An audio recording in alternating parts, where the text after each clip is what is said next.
عزیز طلباء السلام علیکم۔ آج کی اس ویڈیو میں ہم اپنی جماعت نہم میں پڑھائے جانے والے مضمون میں ہماری حصہ غزل میں آنے والی پہلی غزل جس کے شاعر میر تقی میر ہیں اس کو پڑھنے جا رہے ہیں۔ سب سے پہلے میر تقی میر کا تعارف دیکھ لیتے ہیں۔ خدائے سخن میر تقی میر کی ولادت وفات آپ کے سامنے ہے۔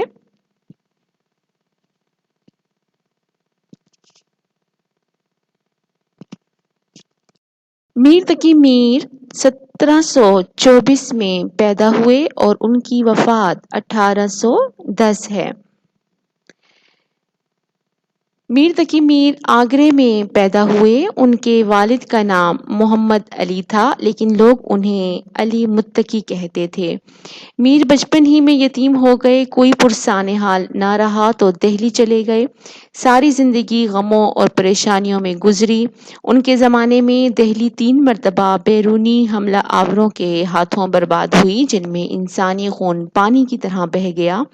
ان بربادیوں نے ان کے غموں میں اضافہ کیا جن سے دل برداشتہ ہو کر وہ لکھنؤ چلے گئے۔ میر کو خدائے سخن کہا جاتا ہے۔ سودا، غالب، حالی، حسرت، غرض بڑے بڑے شاعروں نے میر کو استاد تسلیم کیا ہے۔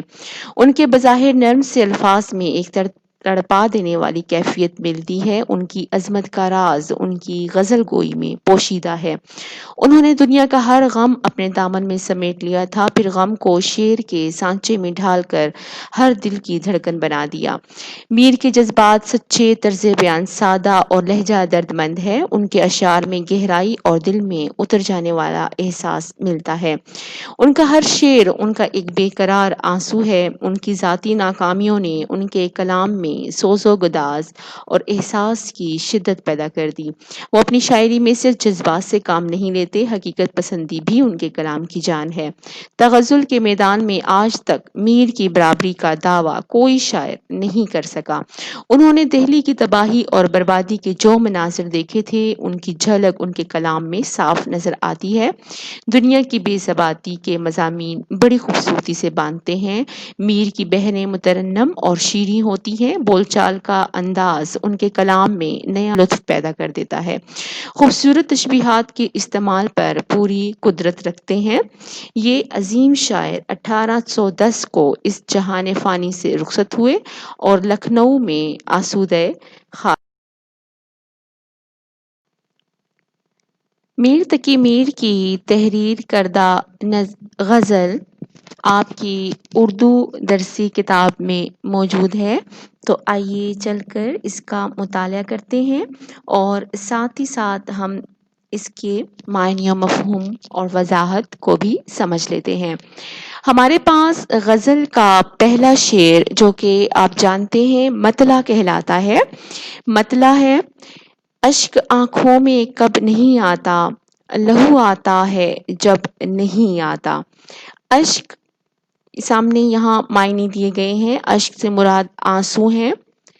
شاعر مطلع میں کہتے ہیں کہ عموماً غم کی وجہ سے، پریشانی اور دکھ کی وجہ سے انسان کی آنکھوں میں آنسو آ جاتے ہیں، مگر میر تقی میر کا غم اس قدر زیادہ ہے کہ روتے روتے آنکھوں میں آنسو کی بجائے اب خون اتر آیا ہے۔ یعنی اس قدر جگر اور دل بھی اس غم میں، اس دکھ میں، اس رنج و الم میں مبتلا ہے کہ اب اتنی اس کی شدت بڑھ چکی ہے کہ اب آنکھوں سے آنسو کی جگہ خون آنے لگا ہے۔ اسی طرح اگلے شعر میں فرماتے ہیں: ہوش جاتا رہا نہیں لیکن جب وہ آتا ہے تب نہیں آتا۔ میر تقی میر کہتے ہیں کہ ویسے تو میں بہت ہوش مند انسان ہوں، عقل مند انسان ہوں، ہوش و حواس میں رہتا ہوں، لیکن جیسے ہی محبوب کا سامنا ہوتا ہے تو ہوش و حواس کھونے لگتا ہوں، عقل سے بیگانہ ہو جاتا ہوں۔ صبر تھا ایک مون سے ہجراں، سو وہ مدت سے اب نہیں آتا۔ مون سے ہجراں، تنہائی کا ساتھی۔ مونس ویسے ہمدرد کو کہتے ہیں، غم بانٹنے والے ساتھی کو کہا جاتا ہے۔ ہجراں تنہائی کو کہتے ہیں۔ تو مونس ہجراں، تنہائی کا ساتھی۔ میر تقی میر کہتے ہیں کہ صبر تھا ایک مون سے ہجراں، سو وہ مدت سے اب نہیں آتا، کہ محبوب کی جدائی میں ہم نے صبر کر لیا تھا۔ ہم صبر سے اپنے دن اور رات کاٹ رہے تھے، اور ایک صبر ہی تھا جو ہمارا ساتھی تھا، ساتھ نبھانے والا تھا، غم بانٹنے والا تھا۔ مگر اب صبر کی انتہا ہو چکی ہے، اور اب جو ہے محبوب کی یاد میں اس سے ملاقات کے لیے دل اس قدر تڑپ رہا ہے کہ اب صبر نے بھی ساتھ چھوڑ دیا ہے۔ دل سے رخصت ہوئی کوئی خواہش، گریا کچھ بے سبب نہیں آتا۔ گریا رونا دھونا، آہو بکا کرنا، فریاد کرنا کے معنوں میں ہے۔ دل سے رخصت ہوئی کوئی خواہش، گریا کچھ بے سبب نہیں آتا، کہ انسان کا جو دل ہے وہ مختلف خواہشوں کا، تمناؤں کا مرکز ہوتا ہے، چاہے وہ دنیاوی خواہشات ہوں۔ لیکن شاعر جو ہیں اس بات پر افسوس کر رہے ہیں کہ اب دل سے ہر خواہش جو ہے وہ رخصت ہو چکی ہے۔ جس طرح کسی بھی چیز کے چلے جانے پر انسان کو افسوس ہوتا ہے، اسی طرح شاعر کو افسوس ہے کہ اس کے دل سے ہر قسم کی جو خواہش ہے وہ رخصت ہو چکی ہے۔ حوصلہ شرط عشق ہے ورنہ بات کا کس کو ڈھب نہیں آتا۔ ڈھب کہتے ہیں طریقہ، انداز، طور۔ حوصلہ شرط عشق ہے ورنہ بات کا کس کو ڈھب نہیں آتا۔ میر تقی میر کہتے ہیں کہ مجھے عشق نے ایسے آداب سکھا دیے ہیں، اور یہ عشق ہی ہے کہ میں خاموشی سے محبوب کے سامنے بیٹھا ہوں، اور کسی بھی قسم کا کلام کرنے سے قاصر ہوں، اور یہ میرا حوصلہ ہے کہ میں محبوب سے دوری اختیار کیے ہوئے ہوں، اور کوئی شکوہ شکایت نہیں کر رہا، ورنہ بات کا کس کو طریقہ نہیں آتا۔ لیکن عشق نے مجھے یہ آداب سکھائے ہیں۔ جی میں کیا کیا ہے اپنے اے ہمدم، پر سخن تاب لب نہیں آتا۔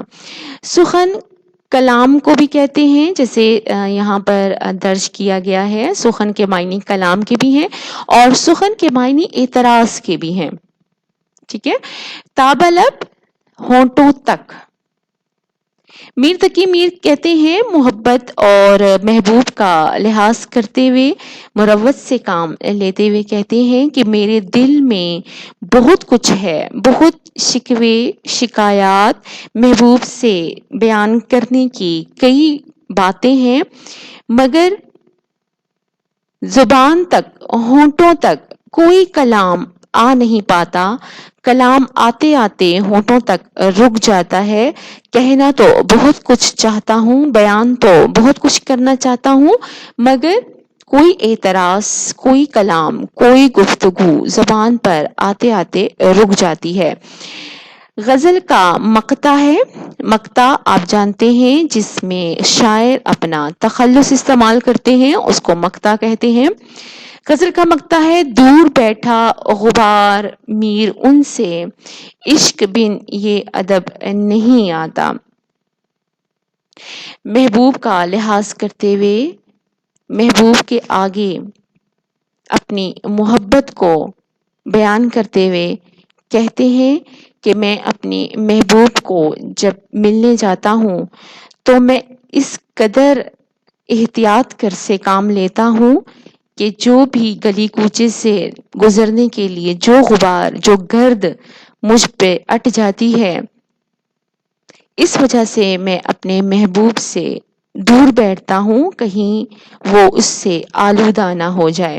اور یہ تمام آداب مجھے میرے عشق نے سکھائے ہیں تاکہ محبوب پر کوئی بات، کوئی الزام نہ آئے۔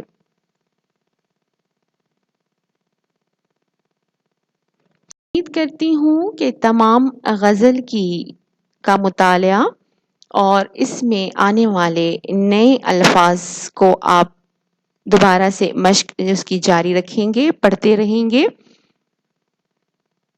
شکریہ۔